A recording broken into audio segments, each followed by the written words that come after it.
இதை வச்சு ஒரு 4 குரல் வச்சு ஒரு நீங்க பல்லவி அனுபல்லவி சரணம் ஸ்ட்ரக்சர் பண்ணி பாடக்கூடாதுன்னு யார் சொன்னாங்க? பாடலாம், இதுல பண்ணலாம். ஆனா அது இந்த கான்டெக்ட்ல வரல. அடுத்த நம்மளுடைய தமிழ் இசை பயணத்தில் 15ஆம் நூற்றாண்டு பார்க்க போனால் 17ஆம் நூற்றாண்டிலே தில்லை விட்டங்கன் மாரிமுத்தா பிள்ளை அந்த மும்மூர்த்திகள்னு சொல்லச்சே தமிழ் மும்மூர்த்திகள், அந்த தமிழ் மும்மூர்த்திகள்ல வந்து நம்ம முத்துத்தாண்டவர், அருணாச்சல கவிராயர், மாரிமுத்தா பிள்ளை இல்லையா? அப்படி சொல்லுவாங்க. நான் வந்து தமிழ் மும்மூர்த்திகள்னு சொல்றது அது நம்ம என்னன்னா நம்ம வழக்கத்திலேயே சமஸ்கிருத கலப்பு இருந்தால் அது கௌரவம் வந்துருது எல்லாருக்குமே. நிறைய கம்போசர்களுக்கு இந்த பாதிப்பு இருந்திருக்கு. ஆனா அதுக்கு 2 விதமான காரணம் இருக்கலாம். ஒண்ணு, அந்த காலத்துல மொழியை மிக்ஸ் பண்ணி பேசுறது அவங்களுக்கு தடையா இருக்கல. Communication was the only purpose. So அதனால எந்த பாஷை வேணா கலந்து பேசலாம் இருக்குது. ஆனா ஒரு தமிழ் இசைன்னு பாடும்போது தமிழ் முழுக்க யூஸ் பண்ணா சந்தோஷமா இருக்கும். இவர் வந்து நிஜமாவே புலவர் அண்ட் இசை வாணர். இவங்களெல்லாம் பாத்தீங்கன்னா நம்ம பாணர் பரம்பரைன்னு ஒன்று இருந்தது. நீங்க பாண பத்திரர்னு திருவள்ளுவர் படத்தில் பார்த்தீங்க. ஸோ அது அவர் பத்திரர் பேர், அவர் ஒரு பாணர், இசைப்பாணர்கள் இல்லையா? அந்த பாணர் பரம்பரையிலே வந்தவர்கள். நீங்க பாத்தீங்கன்னு வச்சுங்களேன், இது வந்து ஒரு 16ஆம் 17 ஈவன் 19ஆம் நூற்றாண்டின் தொடக்கத்திலே கூட 20ஆம் நூற்றாண்டின் தொடக்கத்திலே கூட நிறைய பிள்ளைமார்களும் செட்டியார்களும் சங்கீதத்திலே எக்கச்சக்கமாக உழைத்திருக்கார்கள். ரொம்ப நிறைய பாடல்கள். அதுக்கப்புறம் அவங்க மெயின் ஸ்ட்ரீம் மியூசிக் வராம விட்டுட்டாங்க அந்த இதுல இருந்தெல்லாம். இது வந்து ஒரு இசை கடத்தப்பட்டு விட்டது என்றே சொல்ல வேண்டும். அது டிஃபரெண்ட் டாபிக், அது ஒரு நாள் இன்னொரு நாள் பேசுவோம். ஆனால் மாரிமுத்தா பிள்ளை எல்லாருக்கும் தெரிந்திருக்கும்.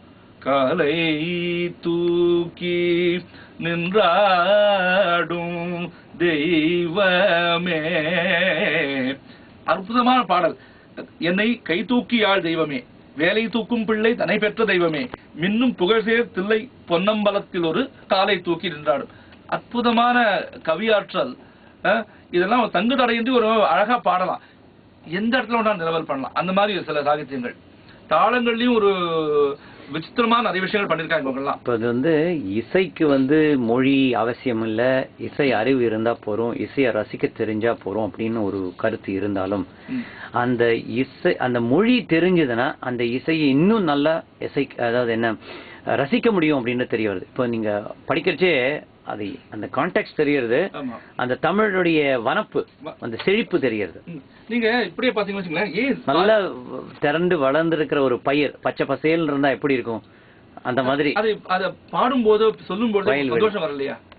கண்டிப்பா அந்த மாதிரி ஒரு சந்தோஷம் இருக்கணும். இப்ப வந்து தாய்மான சுவாமிகளும் 17ஆம் நூற்றாண்டில் இருந்தவர், வள்ளலார் அதுக்கு பிறகு இருந்தவர் இல்லையா? இவங்க எல்லாம் 18 19ஆம் நூற்றாண்டில் இருந்தவர்கள். இவங்க எல்லாம் நிறைய பாட்டு பண்ணிட்டு போயிருக்காங்க. அதெல்லாம் விருத்தம் ஸ்டேட்டஸ் போயிடுது. இப்போ அங்குங்கெனாதபடி எங்கும் பிரகாசமாய் ஆனந்த பூர்த்தியாகி அருளோடு நிறைந்தது ஏது, தன் அருள்வழிக்குள்ளே அகிலாண்ட கோடியெல்லாம் தங்கும்படி இச்சை வைத்து உயிர்க்கு உயிராய் தழைத்தது ஏது. என்ன கருத்துக்கள் எல்லாம் சொல்லிருக்காங்க. இதெல்லாம் வந்து அவங்க வந்து பிரவாகமா பண்ணிட்டு போனதை நம்மளால எடுத்து ஆட முடியவில்லை என்றால் வெட்கக்கேடு, வருத்தமான விஷயம்தான். அதை நாம் செய்ய வேண்டும்.